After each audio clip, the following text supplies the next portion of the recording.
So as we discussed in the previous video, you were almost 59, you said? Yes. That's like impressive. 7/8, I know. Isn't And, it?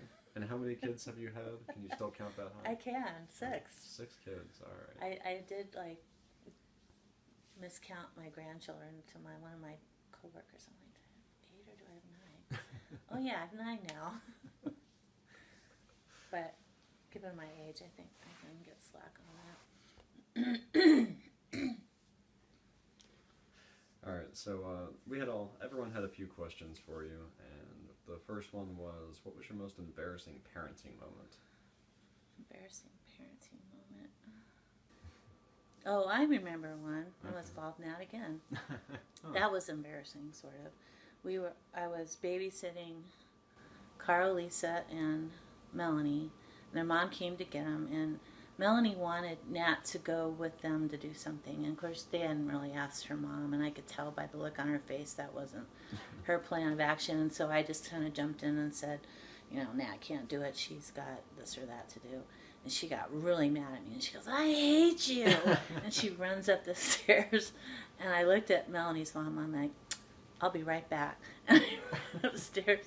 I remember I wasn't yelling at her, but I was raising my voice, and I said, you can think whatever you want, but I don't want to ever hear those words come out of your mouth again. And they didn't, so that was embarrassing, and I walked downstairs. Sorry about that. So That's not too bad. It's No. not like a neighbor's cat being covered in sewage running into No, your house. or anything. it's nothing like that. You guys weren't those kind of kids. That's funny. Yeah. Did you ever have to apologize for anything you did as a parent to a kid?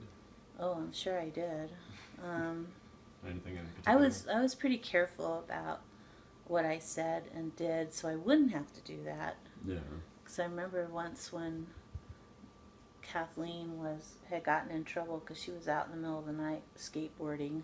I don't know why she thought that was a good idea with her friends, and the cops had come to the door and woke me up at 1:30 and asked me where my kid was. And I remember just going, is she in her room? Where is she at? And I remember, oh yeah, she's spending the night with Tyler. Well, her and Tyler decided to make a midnight run, I guess, around and it set off a couple of alarms on cars and stuff. Okay. And she had a phone, and I remember calling her, and she wasn't answering, and I was just delirious because she's out in the middle of Waldorf. I don't know where she's at. And she came home, and I was so upset I couldn't even go to work. I was just bawling. And I remember I told her, I said, you need to go in your room and just stay away from me right now because I don't want to say something really mean to you. Yeah. And later on, we were discussing it. She says, yeah, you didn't talk to me for like 3 days. And I'm like, it wasn't 3 days. It was like maybe 3 or 4 hours. And I said, it's because I didn't want to say anything I would have to apologize for later. So, Yeah. I think you guys would probably remember stuff like that better than me. Because sometimes, you remember these little incident kind of things. Yeah. Can you remember any? I don't recall any specific ones. Anytime you thought that I should have?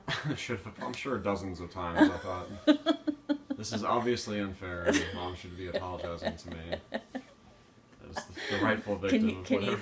Can you think of one specific incident? No, I think just being told not to do things, that always brought up a lot of heat in you. Like it's like a mixture of being angry, embarrassed, and mad that you got caught whenever you do anything, and you just feel like you're mad that the parent handled it in some way that made you unhappy, so you're just wish they would apologize and Just admit they were wrong and get it over with. Pretty much. Like, I never really had any specific occasion where I thought, like, there's a dozen occasions where I thought, like, Craig or Dad should have apologized, but didn't. But Right, yeah. like you said, you tried not to lose your cool, and I feel like they didn't really have that self-control. Right. Where, like, instead of yelling at Kathleen and smacking her upside the head and feeling bad later, you just decided to ignore her for a couple of hours. Right, yeah. I don't like acting out of anger, because that's just punishment, and punishment is like torture.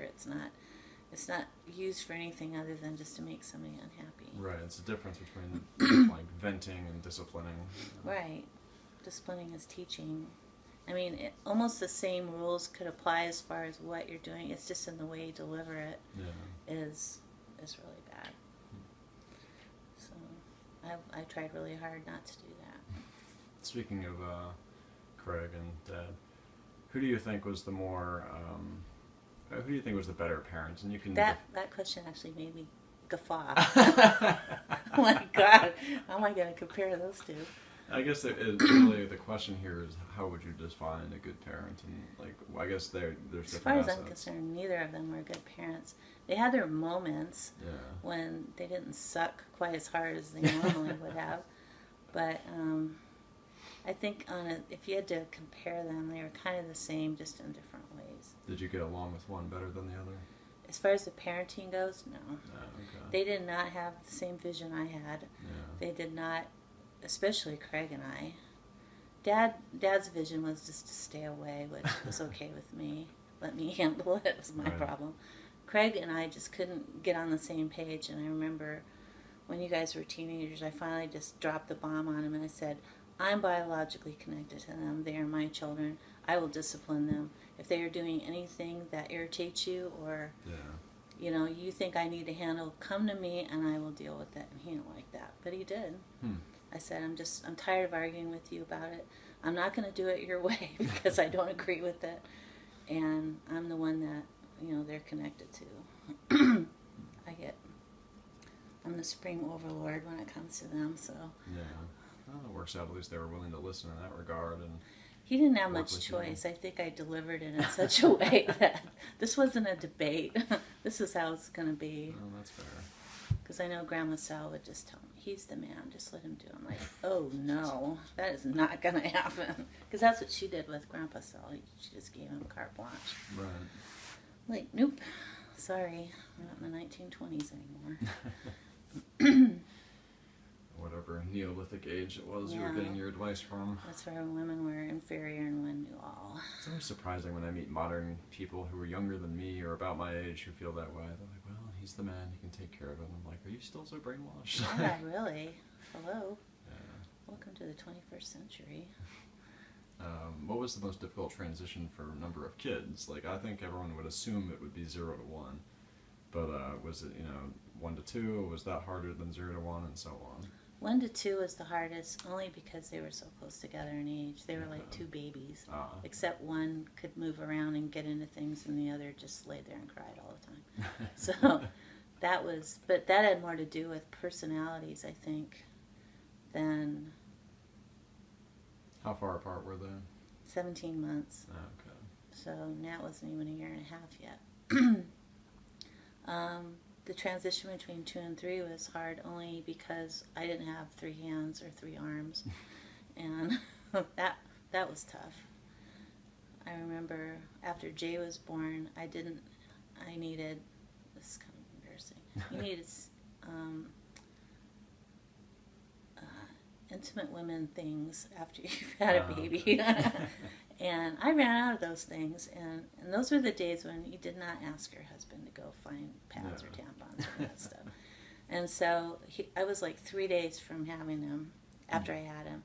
And at that point, you're just so tired and weak, and everything just feels overwhelming.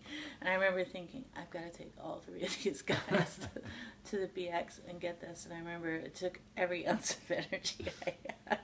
I had him strapped on. Fortunately, he was big, so he fit into the snuggly. And then I had each kid on, and we marched into the BX and got what I needed. But I remember that sticks in my mind as being very overwhelming. Yeah. It took about every bit of energy I had. Did you have any trick for getting kids to behave in public? Treats. You guys really weren't that, because you didn't go out very often. I think you were very aware that, this had better. This better go well. This better go well. And the times, like when we went to Walmart when we were in Havelock, you were older and stuff, and I don't remember having problems with you in the store. What about when you were babysitting? I guess you didn't have to take those kids out. No, I didn't venture out. There were too many to do that with. Would you have any advice for parents that did, even with your limited experience with bad public kids? Would I have any advice? Yeah. What would you think that would work on the few occasions where maybe you did need to apply it? I know you said at one point you were a fan of pinching just to get their attention. Right. Well, I pinched Emily because she had this habit of biting me on the shoulder, and I didn't want to bite her back, but I wanted her to stop. So I would grab her thigh and just start pinching as she would wrap her little mouth around me. I'm like, this is gonna hurt. And then she would just like slowly go, okay, I won't bite you this time. How old was she? I think under 2. Oh, okay. Kids have this biting thing sometimes, and she was the biter. Everybody does it at least once or twice, but she had a habit of doing it. I would hold her, and she would just like clamp her mouth on my shoulder and bite me. Yeah. And so rather than slap her, I would just pinch her leg so it hurt. Yeah, And she okay. would stop. And then she started doing it really slow, like to see if I would notice, you know. She started being more stealthy about it. And my hand would go immediately to her thigh. Like, go ahead. It's like a duel. That's right. See which one goes first. Oh, exactly. I think if your kids act well at home, they'll probably act well at the store. But if they don't, I think what Sam did recently was brilliant. Zachy was being difficult and started, you know, crying for no reason or something. And so they, you know, they do the nose on the wall thing. Yeah. But of course there's no wall, so he got to stick his nose on the car and stand there until he could get his chi aligned. And it was like 20 minutes. He said he screamed and cried and just carried on. And the time of having your nose on the wall or whatever is only 4 or 5 minutes, but it starts when the kid is quiet. Okay. Sorry. That's fine. Drip. And so finally, so Sam's in the car with Amy. They're chit-chatting away, and Zachy's just screaming and crying. He finally settles down, and then the time begins. And, you know, and that just shows you that, you know, it doesn't matter where you are. You can be disciplined. There's some surface your nose can go on. and that's what really has to happen. And, of course, then they went into the store, and he was fine. Yeah. So, you know, you can't be afraid to do that kind of stuff. And most of the time, if you guys acted up or whatever, and on the rare occasions, you just wouldn't get a treat, you know, just go, you could put yours away. And there's nothing worse than you not getting one and everybody else is chomping away on their candy bar. That's true.